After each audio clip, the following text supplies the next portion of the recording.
Hello दोस्तों, स्वागत है आपका एक और नई वीडियो में। तो दोस्तों, आज हम इस वीडियो में जानेंगे कोर्ट कचहरी के कुछ वो शब्द जिनका सामना आप रोज़मर्रा की ज़िंदगी में ज़रूर करते होंगे। अगर आप लीगल इंटर्न हो या लीगल इंटर्नशिप कर रहे हो या आप कोई कचहरी में जाने वाले कोई पहले आदमी हो या इस तरीके के, तो कुछ सामना करना पड़ता है।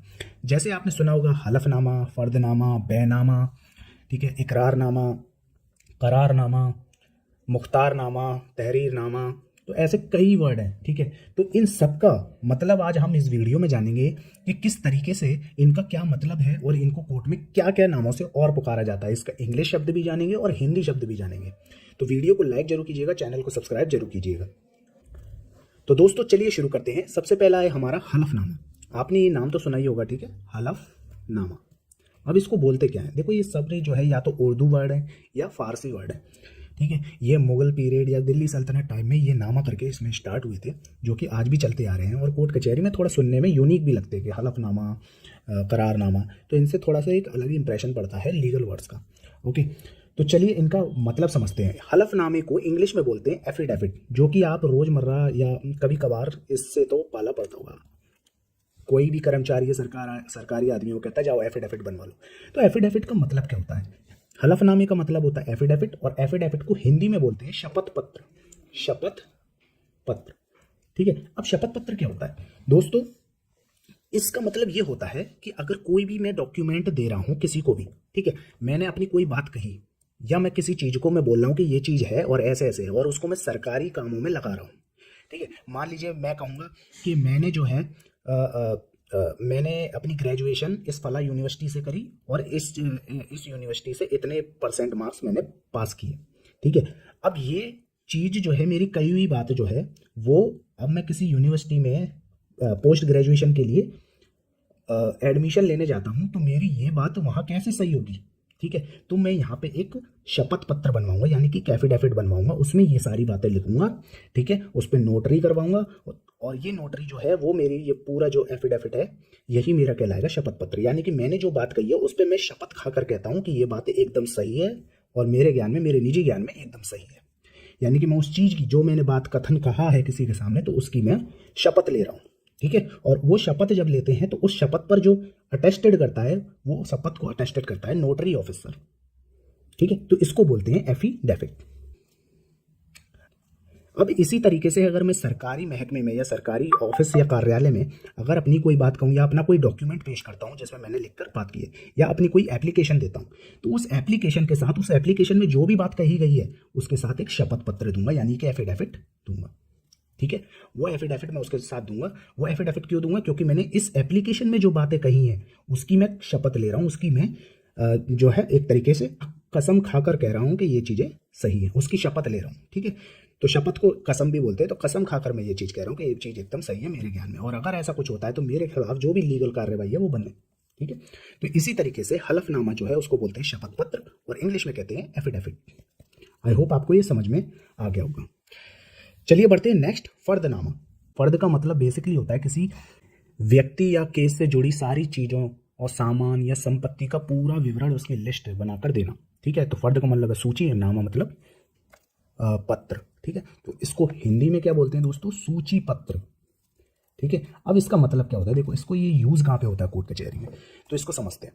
तो सबसे पहले दोस्तों होता है जैसे पुलिस कार्रवाई में। पुलिस कार्रवाई में क्या होता है कि जब पुलिस कोई भी चीज़ बरामद करती है, ठीक है, जैसे मान लो कि कोई आदमी रह रहा है, ठीक है, और उसके यहाँ जो है कई बंदूकों का जखीरा मिलता है, ठीक है, बंदूकों का जखीरा मिलता है। अब वो चीज़ मुझे, पुलिस को क्या हुई है, वो बरामद हुई है, ठीक है। या फिर पुलिस को कोई चीज़ है वो जब्त कर रही हो, ठीक है, न्यायालय कोर्ट के आदेश से कोई चीज़ जब्त कर रही होगी, तो घर में जो भी सामान पड़ा होगा उसकी एक सूची बनाएगी, ठीक है। सूची बना के पुलिस जो है अपनी अटेस्टेड करेगी, ठीक है। तो ये जो अटेस्टेड वो करेगी वो क्या हो जाएगा? फर्दनामा। इसी तरीके से यहाँ पे जो जखीरा मिला है तो इन जखीरों की जो है पूरी एक लिस्ट बनाएगी, और लिस्ट बनाने के बाद उस पर जो है अपनी अटेस्टेड करेगी पुलिस, उसकी जो है रिपोर्ट बनाएगी। तो उस रिपोर्ट को क्या बोलते हैं दोस्तों? फर्दनामा। आई होप आपको ये समझ में आ गया होगा कि फर्दनामा आखिर में होता क्या है। इसी तरीके से दोस्तों न्यायालय में देखते हैं तो कोर्ट के आदेश पर अगर कोई संपत्ति या सामान का विवरण लिखा जाता है तो उसको क्या बोलते हैं? विवरणनामा। तो इसको दो वर्ड से भी जानते हैं, सूची पत्र या फिर विवरणनामा, ठीक है। आई होप आपको ये चीज समझ में आ गई होगी। चलिए बढ़ते हैं नेक्स्ट, इकरारनामे की। कि अगर जब कोई व्यक्ति कागज पर लिखकर ये मान लेता है कि वो इस काम को करेगा, ठीक है, वो उस चीज़ पर एग्री है, ठीक है, या ये बात की शर्त पे सहमत है, ठीक है, उस पर कोई शर्त लिखी हो, उस पर सहमति दे रहा हो, या उस बात को सही ठहरा रहा हो कि हाँ ये चीज़ मैं करूँगा, ठीक है, तो उसे बोलते हैं इकरार, इकरारनामा, ठीक है। तो इकरार का मतलब ही होता है कि सहमत होना, ठीक है, किसी चीज़ को सहमत करना या डिक्लेयर करना, ठीक है। तो इसको जो इंग्लिश में बोला जाता है, इंग्लिश में दोस्तों 3 वर्ड से ये जाना जाता है। 3 वर्ड कौन कौन से होते हैं? एक तो एग्रीमेंट के नाम से बोल देते हैं, ठीक है, एग्रीमेंट। दूसरा है डिक्लेरेशन, उस चीज को क्या करना, डिक्लेयर करना। और तीसरा होता है दोस्तों एक्नॉलेजमेंट, एक्नॉलेजमेंट। तो ये 3 वर्ड से तो इंग्लिश में जाना जाता है। और हिंदी में किस नाम से जाना जाता है? जाना जाता है सहमति पत्र, ठीक है, सहमति पत्र। ओके, अब इसे हम थोड़ा एक एग्जाम्पल के थ्रू समझ लेते हैं।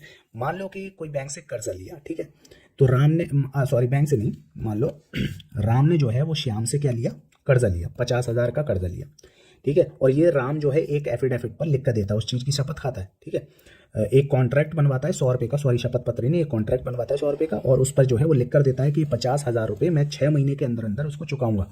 उस चीज़ को वो इकरार कर रहा है, उस चीज़ का पालन करने की कह रहा है, तो वो जो है वो चीज़ क्या कहलाएगी? इकरारनामा, यानी कि 6 महीने में वापस करूंगा, तो ये इकरारनामा है। इसी तरीके से जमीन मकान के मामले में अगर कोई व्यक्ति ये लिखकर मान ले कि मैं स्वीकार करता हूँ कि ये जमीन जो है राम की है, ठीक है, मान लो कि किसी कागज पे लिख के कहता है कि ये जमीन जो है वो राम की है और मेरा इस पर कोई दावा नहीं है, तो ये भी एक तरीके का इकरारनामा है, ठीक है। अब कोर्ट केस में देख लें तो कोर्ट मान लो कि अब कोर्ट के मामले में क्या होता है कि मान लो कि कोर्ट के मामले में कोई व्यक्ति है, ठीक है, उसने लिख के दिया कि मैं वादी या प्रतिवादी की तरफ से मैं सहमत हूँ, ठीक है, कोई व्यक्ति कह रहा है कि मैं जो है वादी की तरफ से सहमत हूँ, ये इस चीज़ का मैं इकरार कर रहा हूँ, डिक्लेरेशन कर रहा हूँ, तो उसको भी इकरारनामा बोला जाएगा, ठीक है। एक तरीके से मतलब अगर एक लाइन में माने तो एक रिटिन कंसेंट देना, रिटिन कंसेंट बोले तो एक लिखित सहमति देना, ठीक है, उस बात पे स्वीकार होना, ठीक है, तो इसको क्या बोलते हैं? इकरारनामा। I hope you got the clear the whole concept. चलिए बढ़ते हैं आगे, तहरीरनामा। अब दोस्तों थोड़ा समझ लेते हैं तहरीरनामा, ठीक है, तहरीरनामा क्या है? तो तहरीरनामे को बोलते हैं हम कि मान लो कि अगर कोई व्यक्ति अपनी कोई भी बात, शिकायत या कोई घटना हो, ठीक है, उसको लिखित रूप में, ठीक है, अपनी कोई भी बात को लिखित रूप में या अपनी शिकायत को लिखित रूप में किसी अधिकारी को, पुलिस को या कोर्ट में देता है, ठीक है, अपनी शिकायत को कोर्ट में, पुलिस पे या किसी अधिकारी को देता है, तो उस लिखित कागज को कहते हैं तहरीरनामा, ठीक है। कोई आदमी है, उसने मारपीट की मेरे साथ, तो मैं अब इस मारपीट की शिकायत पुलिस स्टेशन में जाके करूंगा, तो पुलिस स्टेशन में जाके मैं क्या करूंगा? उस शिकायत को एक कागज पे लिखूंगा, ठीक है, अपनी सारी बात बताऊंगा और जाके मैं पुलिस को दूंगा, तो ये जो है ये क्या कहलाएगा? तहरीरनामा, ठीक है, शॉर्ट में इसको बोलते हैं तहरीर। इसी तरीके से मान लो कि अगर मेरे गांव की कोई सड़क टूटी हुई है और उस सड़क टूटी हुई है, तो मैं उसको एक कागज पे लिखूंगा अपनी शिकायत, और शिकायत को जो मैं कागज पर अपनी लिखित शिकायत लिखता हूँ, ठीक है, तो उसी को जो है तहरीरनामा कहते हैं। और ये लिखकर मैं कहाँ ले जाऊंगा? एसडीएम या डीएम के पास जाके दूंगा, तो ये भी क्या कहलाएगी? तहरीर, ठीक है। इसी तरीके से कोर्ट काम में है, तो मान लो कि कोई लिख के देखे मैं लिखित रूप में ये चीज़ निवेदन करता हूँ, ठीक है, तो कोर्ट में अगर कोई शिकायत दे रहा है तो वो भी क्या है? तहरीरनामा है, ठीक है। तो कोई भी अपनी लिखित शिकायत करना या कोई निवेदन करना, ठीक है, उसको क्या बोलते हैं? तहरीरनामा। आई होप आपको ये चीज़ समझ में आ गई होगी। चलिए बढ़ते हैं नेक्स्ट, बैनामा। अब ये बैनामा क्या है दोस्तों? ये तो आपने सुना ही होगा, बैनामा, हेबेनामा, वसीयतनामा, इकरार ए कब्जानामा, म्यूटेशन दाखिल खारिजनामा और फर्द जरीमाना। अब ये तो आपने वर्ड सुने नहीं है, अभी तो इसके बाद भी आएंगे, मुख्तारनामा, मुख्ताराम, मुख्तार खास, ये सारे वर्ड है। इस सब को मैं जो है एक ही वीडियो में कवर करूंगा, तो वीडियो को लाइक जरूर कर दीजिएगा दोस्तों। बनाने में बहुत मेहनत लगती है, घंटों लग जाते हैं, तो इस वीडियो को प्लीज़ चैनल को सब्सक्राइब जरूर कीजिए, वीडियो को लाइक जरूर कीजिएगा, तो एक मोटिवेशन से मिलता है आगे वीडियो बनाने का। चलिए बात करते हैं बैनामे की। अब दोस्तों बात करते हैं बैनामे की। तो बैनामा जब कोई व्यक्ति अपनी जमीन, मकान या प्लॉट किसी दूसरे को बेचता है, ठीक है, और ये सौदा रजिस्ट्री ऑफिस में जाकर लिखित रूप से दर्ज किया जाता है, यानी कि लिखित रूप से ये चीज़ मान ली जाती है कि मैंने इसको बेच दिया है, और उसका जो कागज बनता है उसी को क्या बोलते हैं? बैनामा, ठीक है। देखो बैनामे को अगर मैं शॉर्ट में इस तरीके से बोलूँ तो एक वर्ड है, उसको याद रखिए, बाहक, बाहक नामा, ठीक है, यानी कि ये जो वाला चीज़ है वो हक में कर दी दूसरे के बेचकर, ठीक है। इसे हिंदी में बोलते हैं दोस्तों विक्रय पत्र, ठीक है, विक्रय पत्र, और इंग्लिश में बोलते हैं सेल डीड, सेल डीड, ठीक है। तो इसे इंग्लिश में बोलते हैं सेल डीड, हिंदी में बोलते हैं विक्रय पत्र, ठीक है, और बोलते हैं बैनामा उर्दू में। आई होप आपको ये चीज़ समझ में आ गई होगी। चलिए एक एग्जांपल के थ्रू समझ लेते हैं। मान लीजिए कि राम के पास एक 100 गज का प्लॉट है और श्याम ने वो प्लॉट 10 लाख में खरीद लिया। अब दोनों रजिस्ट्री ऑफिस गए, दस्तावेज बना और रजिस्ट्री हुई, तो जो रजिस्टर्ड कागज बनेगा वही क्या है, हमारा बैनामा, यानी कि सेल डीड। ठीक है, आई होप आपको बैनामा समझ में आ गया होगा। अब चलिए जानते हैं हेबानामा क्या होता है। अब दोस्तों हेबानामा क्या होता है, ये होता है दोस्तों एक मुस्लिम से ही रिलेटेड वर्ड है। ठीक है, इसमें हिंदू से रिलेटेड वर्ड नहीं है, सिर्फ मुस्लिम से रिलेटेड वर्ड है। तो जब भी कोई मुस्लिम व्यक्ति अपनी जिंदा हालत में बिना किसी से पैसे लिए अपनी संपत्ति को खुशी से किसी और को दे देता है, तो उस उपहार को जो है वो क्या बोलते हैं, हिबा। हिबे करना, हिबे यानी कि गिफ्ट। ठीक है, हिबे बोलते हैं गिफ्ट को, तो हिबा यानी कि गिफ्ट। ठीक है, तो अपनी जिंदा हालत में, ठीक है, गिफ्ट कब होगा याद रखिएगा, मरने के बाद नहीं होता, हमेशा जिंदा जिंदा आदमी ही गिफ्ट कर सकता है। ठीक है, अपनी खुशी से जो है जिंदा आदमी बिना किसी से पैसे लिए अपनी प्रॉपर्टी जो है वो गिफ्ट कर दे, तो उसे क्या बोलते हैं, हिबा करते हैं। और उस जो हिबा करी है और उसका जो लिखित कागज बनता है, ठीक है, तो इस चीज को लिखित में हम जो है एक एफिडेविट पे बनवाएंगे, उसको रजिस्टर करवाएंगे। ठीक है, सॉरी 100 रुपये के स्टैम्प पे, ज़्यादा से 100 रुपये के मिनिमम स्टैम्प पर जो है हम वो चीज़ें लिखेंगे कि ये प्रॉपर्टी जो है मैंने बाहक किसी और को गिफ्ट कर दी है। ठीक है, तो उसका जो रजिस्ट्री कागज ये जो बनेगा उसी को क्या बोलते हैं, हेबेनामा। आई होप आपको समझ में आ गया होगा। ठीक है, चलिए बढ़ते हैं नेक्स्ट, वसीयतनामा। तो दोस्तों वसीयतनामा आपको नाम से ही समझ में आ रहा है, वसीयत करना। ठीक है, वसीयत आप जानते ही हैं, लेकिन ये दोस्तों थोड़ा सा मुस्लिम से रिलेट खाता है। क्यों खाता है, क्योंकि वसीयत देखो मुस्लिम लॉ में डिस्ट्रीब्यूशन का सिस्टम अलग है और हिंदू लॉ में जो डिस्ट्रीब्यूशन का सिस्टम है वो अलग है। हिंदुओं में आप कितनी भी अपनी प्रॉपर्टी जो है वो गिफ्ट कर सकते हैं किसी भी, वो सॉरी वसीयत कर सकते हैं किसी के भी नाम पर। ठीक है, लेकिन मुस्लिम्स में वसीयत सिर्फ 1/3 प्रॉपर्टी की ही कर सकता है कोई भी मुस्लिम व्यक्ति। ठीक है, किसी के भी हक में 1/3 वसीयत ही कर सकता है अपनी पूरी प्रॉपर्टी की, और इससे ज़्यादा नहीं कर सकता। लेकिन वो भी तब कर सकता है जब बाकियों की रजामंदी हो। ठीक है, 1/3 से ज़्यादा वसीयत मुस्लिमों में नहीं की जाती। ठीक है, तो वसीयतनामा जो उसका पेपर बनता है उसको क्या बोल देते हैं, वसीयतनामा। आई होप आपको समझ में आ गया होगा। अब बताते हैं इकरार कब्जानामा क्या होता है। दोस्तों इकरार मतलब मैंने आपको बताया था कि अपनी सहमति देना। ठीक है, और कब्जा मतलब कब्जा। ठीक है, तो अभी कोई व्यक्ति था, मान लो ए है, उस प्रॉपर्टी पर रह रहा था। ठीक है, अब बी जो है, बी ने ये प्रॉपर्टी खरीद ली। ठीक है, अब इसने कहा कि 2 साल का टाइम दो मुझे, मैं इसको खाली कर दूंगा। ठीक है, तो ये क्या कहेगा, बी कहेगा इस पे एक इकरारनामा बनवा लो, इकरार कब्जानामा, कि आप 2 साल तक रहेंगे और 2 साल के बाद जो है वो इस प्रॉपर्टी को छोड़ देंगे और इसमें मुझे आप कब्जा दे देंगे 2 साल के अंदर, 2 साल के बाद। तो इस तरीके से एक जो एग्रीमेंट बना, ठीक है, जो इकरारनामा बना पजेशन को लेकर, यानी कि कब्जे को लेकर एक इकरारनामा बना, उसी को क्या बोलते हैं, इकरार कब्जानामा। I hope you got the clear. अब म्यूटेशन दाखिल खारिजनामा क्या होता है। मान लो कि राम ने श्याम से एक जमीन खरीदी। ठीक है, उसका रजिस्ट्री हो गई, बैनामा बन गया। ठीक है, अब बैनामा बनने के बाद श्याम जो है वो तहसील जाता है। तो श्याम तहसील जाता है और तहसील में जितनी भी उस प्रॉपर्टी से रिलेटेड रेवेन्यू रिकॉर्ड होंगे, ठीक है, रेवेन्यू रिकॉर्ड बोले तो राजस्व रिकॉर्ड, उस रिकॉर्ड यानी कि उस जमीन का जितना भी रिकॉर्ड है, उस रिकॉर्ड में से राम का नाम हटाना और अपना नाम चढ़वाना। ठीक है, यानी श्याम जो है वो अपना नाम चढ़वाएगा उस पर, तो इसी को क्या बोलते हैं, म्यूटेशन। ठीक है, तो इसी का जो रेवेन्यू रिकॉर्ड में जो नाम अदला बदली होती है खरीदने वाले की और बेचने वाले की हटाई जाती है, इसी को क्या बोलते हैं, दाखिल खारिज। यानी कि खरीदने वाले का नाम दाखिल करना और बेचने वाले का नाम खारिज करना, यानी कि हटाना। आई होप आपको दाखिल खारिजनामा और म्यूटेशन समझ में आ गया होगा। राजस्व रिकॉर्ड यानी कि खसरा खतौनी जो भी होती है, उसमें नाम जो है अपना चढ़वाना और उसका हटवाना, तो उसको क्या बोलते हैं, म्यूटेशन। तो चलिए बढ़ते हैं नेक्स्ट, फर्द जरीमाना। अब फर्द जरीमाना क्या होता है। तो दोस्तों देखो, जरीमाना होता है, अगर मैं कहूँ तो पेनल्टी।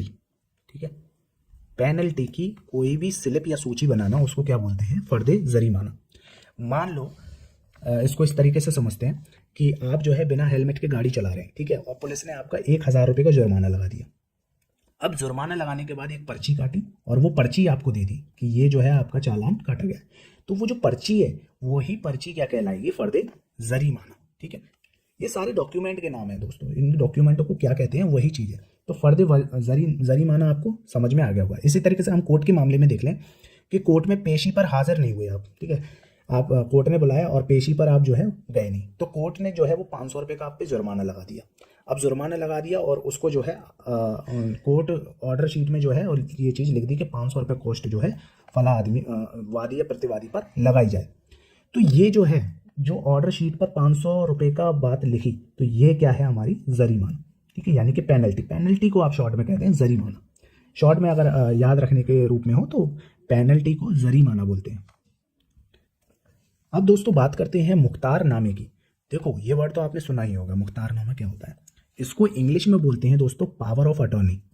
पावर ऑफ अटॉर्नी, ये अब तो आपको समझ में आ गया होगा क्या होता है मुख्तारनामा, ठीक है। तो पावर ऑफ अटॉर्नी इंग्लिश में बोलते हैं, और अगर हिंदी में कहें तो हिंदी में इसे बोलते हैं प्रतिनिधि, प्रतिनिधि नियुक्ति पत्र, ठीक है, नियुक्ति पत्र, ठीक है, ये हिंदी में बोलते हैं।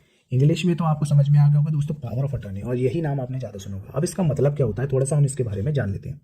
तो पावर ऑफ अटॉर्नी होता है यानी कि किसी दूसरे व्यक्ति को अपने नाम से काम करने का अधिकार देना, ठीक है। मान लो कि प्रॉपर्टी है आपकी कोई एक, ओके, तो आप बाहर रहते हैं, मान लीजिए कि आप जो है दुबई रहते हैं, ठीक है, और आपकी प्रॉपर्टी इंडिया में पड़ी हुई है। अब इंडिया में उस प्रॉपर्टी का संचालन कैसे हो, तो आपने एक फला आदमी है, आपका कोई जानने वाला है, उसको ये जो है मुख्तारनामा यानी कि एक डॉक्यूमेंट बनवाया, ठीक है, रजिस्टर्ड करवाया, उसको 100 रुपये में जो है आपने जो चीज़ें लिखी, ठीक है, उसको जो है नोटराइज कराया और उसको जो है रजिस्ट्री करा ली उसकी, और इसको ये चीज़ का अधिकार दे दिया कि मेरी प्रॉपर्टी का जो है सारा देख रेख, ठीक है, या इस ज़मीन को बेचे या किराए पे दे या दाखिल खारिज कराए, जो भी कराए वो चीज़ मैं इसके नाम करता हूँ कि ये जो है काम वो इस पर करेगा। तो इस तरीके की कोई भी असहमति जो है, जो भी अधिकार ये इस फला आदमी को देता है, इसी को क्या बोलते हैं, मुख्तारनामा, पावर ऑफ अटर्नी, ठीक है। इसी तरीके से मुख्तारनामा दो प्रकार के होते हैं। एक होता है जनरल पावर ऑफ अटर्नी, ठीक है, जनरल पावर ऑफ अटर्नी, और दूसरी होती है स्पेशल पावर ऑफ अटर्नी, ठीक है, यानी कि किसी एक विशेष काम के लिए दी गई हो, यानी कि किसी एक विशेष काम के लिए अधिकार दिया गया हो किसी आदमी को, तो उसे बोलते हैं स्पेशल पावर ऑफ अटर्नी। और एक होती है जनरल पावर ऑफ अटर्नी, होती है कि कई कामों के लिए मैंने इसको अधिकार दिया है, ठीक है, कि इसमें जो है कई अधिकार हैं कि इस प्रॉपर्टी के साथ वो कर सकता है, तो उसको बोलते हैं जनरल पावर ऑफ अटर्नी। अब दोस्तों इसमें जैसे हम कोर्ट के रेफरेंस में जान लेंगे, कोर्ट के रेफरेंस में तो आपको थोड़ा बहुत समझ में आएगा, इसको और अच्छे से हम समझते हैं कि कोई व्यक्ति अगर उसका केस चल रहा है कोर्ट में, ठीक है, और वो पेश नहीं हो सकता, पेश ही नहीं कर सकता, तो वो क्या करेगा, अपना एक वकील अपॉइंट करेगा, ठीक है, वकील जो है अपॉइंट करेगा और कोर्ट से कहेगा कि मेरी तरफ से जो है वकील मेरा केस लड़ेंगे, तो मैं एक वकील को अधिकार दे रहा हूँ कि मेरी तरफ से जो है वो केस ये लड़ेंगे। अब इसके लिए मैं वकील से क्या करूँगा, लिखवाऊंगा वकालतनामा, ठीक है, तो ये वकालतनामा कुछ और नहीं है, यही मुख्तारनामे का एक रूप है, ठीक है। तो वकालतनामा आई होप आपको समझ में आया होगा क्या है, कि मैं इसको एक पावर ऑफ अटॉर्नी दे रहा हूँ कि ये जो है मेरा क्या करे, प्रतिनिधित्व करे कोर्ट में मेरी तरफ से मेरा केस लड़ने के लिए, ठीक है। तो वकालतनामा भी एक पावर ऑफ अटर्नी यानी कि मुख्तारनामे का एक रूप है। आई होप आपको ये समझ में आ गया होगा। अब चलिए बात करते हैं मुख्तार आम की। तो दोस्तों अभी मैंने जैसे आपको बताया था कि जो पावर ऑफ अटॉर्नी है दो टाइप की होती है, जनरल पावर ऑफ अटॉर्नी, और दूसरी होती है एक स्पेशल पावर ऑफ अटॉर्नी, ठीक है। तो जनरल पावर ऑफ अटॉर्नी हमारी कौन सी है, मुख्तार आम, और स्पेशल पावर ऑफ अटॉर्नी है मुख्तार खास, ठीक है। तो जनरल पावर ऑफ अटर्नी जैसे कि कई कामों के लिए मैं किसी एक आदमी को प्रतिनिधित्व करने का अधिकार दे रहा हूँ, ठीक है, यानी कि मेरी तरफ से ये काम करने के अधिकार दे रहा हूँ कि मान लो किससे कह रहा हूँ कि मेरा कोई केस चल रहा है उसमें मेरी तरफ से पेश हो जाओ, जिसे बोलते हैं कि ठीक है, तहसील में कोई काम है, प्रॉपर्टी का रिलेटेड अगर कोई काम उससे करवाने हैं, तो अपनी जो अधिकार हैं, जो भी इस प्रॉपर्टी पे अधिकार है वो इसको सौंप देता है और वो जो है इसको करता है, ठीक है। तो वो पावर ऑफ अटर्नी, एक चीज़ और है कि ऑनर जब चाहे पावर ऑफ अटर्नी कैंसिल कर सकता है, ठीक है, कि मान लो ये प्रॉपर्टी, इस पर किराया वसूलना है तेरे को, ठीक है, इस तरीके से कोई भी अपना अधिकार देता है प्रॉपर्टी से रिलेटेड या अपने कामों से रिलेटेड, उसको क्या बोलते हैं, पावर ऑफ अटर्नी। दो टाइप की होती है, मुख्तार आम, मुख्तार खास, ये इसके सबसेट है, ठीक है, यानी कि ये दो टाइप की पावर ऑफ अटर्नी होती है। अब बात करते हैं अधिकार पत्र। तो दोस्तों अधिकार पत्र नथिंग बट ये भी सेम जो है पावर ऑफ अटर्नी जैसा ही है, ठीक है, पावर ऑफ अटर्नी जैसे ही है। ऐसी नियुक्ति पत्र है, नियुक्ति पत्र दोस्तों कि कोई भी काम कराने के लिए किसी आदमी को उसके लिए चुनना, ठीक है, उस काम को करने के लिए किसी आदमी को चुनना, और उस चुनने के साथ उसको जो है एक पत्र दिया जाता है, ठीक है, एक दस्तावेज दिया जाता है कि आपको ये फला काम जो है करने हैं। तो इस तरीके से जो पेज दिया जाता है, जो दस्तावेज दिया जाता है, उसको क्या बोलते हैं, नियुक्ति पत्र, यानी कि किसी काम के लिए नियुक्त करना, इसको नियुक्ति पत्र। चलिए बढ़ते हैं आगे। अब दोस्तों हम बात करते हैं करारनामे की। देखो दोस्तों, दो वर्ड थे, मैंने एक शुरू में बताया था, इकरारनामा, ठीक है, इकरारनामा, और ये है करारनामा, ठीक है, इसमें आई आ जाता है, ठीक है। तो इकरार और करार तो दोनों में अंतर क्या होता है दोस्तों? इकरारनामे को हम बोलते हैं डिक्लेरेशन, ठीक है। वो शुरू में दोस्तों एक चीज गलत हो गई थी, तो जैसे मैंने इकरारनामे को एग्रीमेंट बोल दिया, तो एग्रीमेंट जो बोलते हैं, ठीक है, वो बोलते हैं करारनामे को। तो ये है एग्रीमेंट, ओके, एग्रीमेंट बोलते हैं या फिर कॉन्ट्रैक्ट, ठीक है। इसको क्या बोलेंगे? डिक्लेरेशन या एक्नॉलेजमेंट। तो ये दोनों वर्ड जो है वो अलग अलग है, ठीक है। एग्रीमेंट यानी कि, अब देखो एग्रीमेंट क्या होता है और डिक्लेरेशन क्या होता है, करारनामा, इकरारनामा, दोनों में अंतर समझना दोस्तों। देखो, करारनामे की बात करें कि जब दो या दो से ज्यादा लोग आपस में शर्तों के साथ, ठीक है, यहाँ पे करारनामे में जो होती है, जब कोई भी बात हम लिखित में करते हैं, दो लोग जब सहमति भरते हैं, वो भरते हैं शर्तों के साथ, ठीक है। एक कहेगा कि मेरी ये कंडीशन होगी, बी कहेगा कि मेरी ये कंडीशन होगी, ठीक है, चलो आओ इकरार कर लें, अपनी अपनी बातों का जो है एग्रीमेंट बनवा लें, ठीक है। तो ये क्या होता है? एग्रीमेंट यानी कि करारनामा, ठीक है। इकरारनामा क्या होता है? इकरारनामा वो होता है कि आप किसी भी लिखित रूप में किसी भी बात को मान लेंगे या स्वीकार कर लेंगे, ठीक है, उसको क्या बोलते हैं? इकरारनामा। तो आई होप दोनों को समझ में आ गया होगा। इसमें शर्तें नहीं होती, ठीक है, इसमें शर्त इंक्लूड होती है। करारनामे में जो है शर्तें इंक्लूड होती है, इसमें शर्तें इंक्लूड नहीं होती। अब इसी तरीके से हम बात करते हैं समझौता और रजीनामा, ठीक है। राजीनामा और समझौतानामा, दोनों में क्या अंतर है? तो दोस्तों देखो, राजीनामा जो होता है कि मान लो कि कोई कोर्ट केस चल रहा है और दोनों पक्ष उसमें आपसी सहमति से विवाद खत्म करना चाहते हैं, ठीक है। ए और बी के जो है आपस में केस चल रहा है और दोनों आपसी सहमति से जो है खत्म करना चाहते हैं। तो इसमें जो है वो लिखित रूप से इस चीज पर सहमत हो जाते हैं कि हम जो है वो चीज को खत्म करना चाहते हैं, इस केस को खत्म करना चाहते हैं, तो उसे बोलते हैं राजीनामा, ठीक है। इसमें शर्तें नहीं होती, ठीक है, इसमें शर्तें इंक्लूड नहीं होती। वहीं अगर बात करें हम समझौतानामा, ठीक है, तो समझौते नामे में जो है लोग जो दोनों लोग हैं वो अपनी शर्तों के साथ समझौता करते हैं और उस केस को खत्म करते हैं, ठीक है। तो उसको क्या बोलते हैं? समझौतानामा, ठीक है। इसमें शर्तें इंक्लूड होती हैं और इसमें शर्तें इंक्लूड नहीं होती, ठीक है। अब दोस्तों बात करते हैं क्रिमिनल केस से रिलेटेड कुछ वर्ड। तो दोस्तों एक है जमानतनामा। जमानतनामा आप सब जानते होंगे दोस्तों, बेल बॉन्ड को ही जमानतनामा कहते हैं, ठीक है। बेल बॉन्ड को ही क्या कहते हैं? जमानतनामा।